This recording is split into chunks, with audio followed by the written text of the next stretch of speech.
मेरे नबी करीम सैयद आलम सल्लल्लाहु ताला अलैहि वसल्लम ने फरमाया कि मोमिन बुज़दिल हो सकता है, मोमिन काहिल हो सकता है, कंजूस हो सकता है, लेकिन मोमिन कभी झूठा नहीं होता।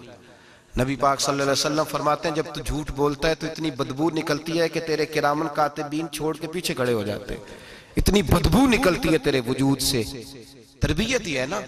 महबूब सुभानी, गौसे समदानी, शेख अब्दुल कादिर जिलानी। अम्मा क्या कहती है? अम्मा कहती है अब्दुल कादिर मैं तुझे बगदाद पढ़ने भेज रही हूँ, लेकिन माँ की यूनिवर्सिटी का पहला सबक भी याद कर ले बेटा, देखना तेरी जुबान से कहीं झूठ ना निकल जाए। तू हसन का पोता और हुसैन का नवासा बनता है, ऐसा ना हो कि तू सादाते किराम की सफेद चादर पर कोई धब्बा लगाए। बेटे तेरी जुबान से झूठ ना निकले। बड़ी मशहूर बात है ना। हजरत गौसे आजम की अम्मा ने 100 दिनार सी दिया है, डाकू रास्ते में मिल गए, तेरे पास क्या है? का 100 दिनार है। वो कहते हैं चोर थे, हमें तो बड़ी दूर बैठा पैसा भी नजर आ जाता था, पर अब्दुल कादिर के सारे कपड़े टटोले, पर हमें 100 दिनार नजर। पकड़ के ले गए सरदार के पास जो डाकुओं का भी सरदार है। उसको कहा ये बच्चा कहता है जी मेरे पास 100 दिनार है पर निकलता नहीं। वो कहने लगे बेटे जिसके पास पैसे होते हैं वो बताता तो नहीं, तो तेरे पास है भी नहीं तो तू क्यों शोर कर रहा है? तो आप कहने लगे हैं मेरे पास। किधर है? ये गौर कीजिए। अम्मा कहती है बेटे तूने झूठ नहीं बोलना। कहते 100 दिनार यहाँ सिया हुआ है। डाकू कहने लगा थे तो नजर क्यों नहीं आते?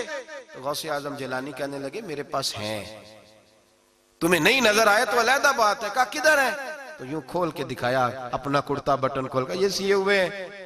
डाकुओं के सरदार ने देखा तो पैसे तो अपनी जगह थे।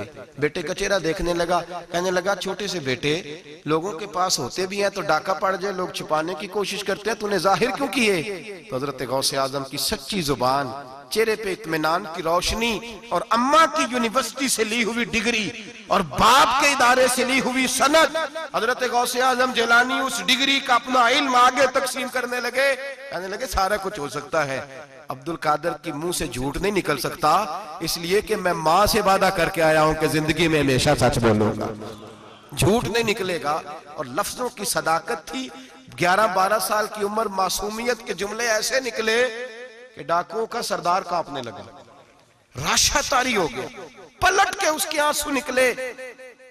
हजरत गौसे आजम चले तो पीछे पीछे चल दिया। कहा तू मेरे पीछे क्यों आ रहा है? कहने लगे जिस मस्जिद तुम जाओगे मैं भी उसी मस्जिद में नमाज पढ़ूंगा। अपने वर्करों से कहने लगा तुमने डालने डाके तो डालो, मुझे तो इसके सच ने धो डाला है। वो कहने लगे अगर हमने बुरे काम तेरे पीछे ला के किए हैं तो नेकियां भी इकट्ठी करेंगे। मेरे भाई ट्रेनिंग तरबियत बच्चे को घर की माँ की गोद अगर सच बोलना सिखाए, और अगर अम्मा ही कहे जा देख के आ तेरी चच्ची तेरे बारे में क्या कह रही है, या सुन के आ वो फला आदमी क्या कहता था, जरा जासूसी का। और अगर बाप ही उसे कहे कि जा बाहर वाले से जाके कह दे कि अब्बा जी घर में नहीं है, तो कैसे उसके अंदर सदाकत पैदा होगी? वो किस तरह दयानतदार बनेगा? किस तरह वो मुआशरे के अंदर अच्छा किरदार अदा करेगा?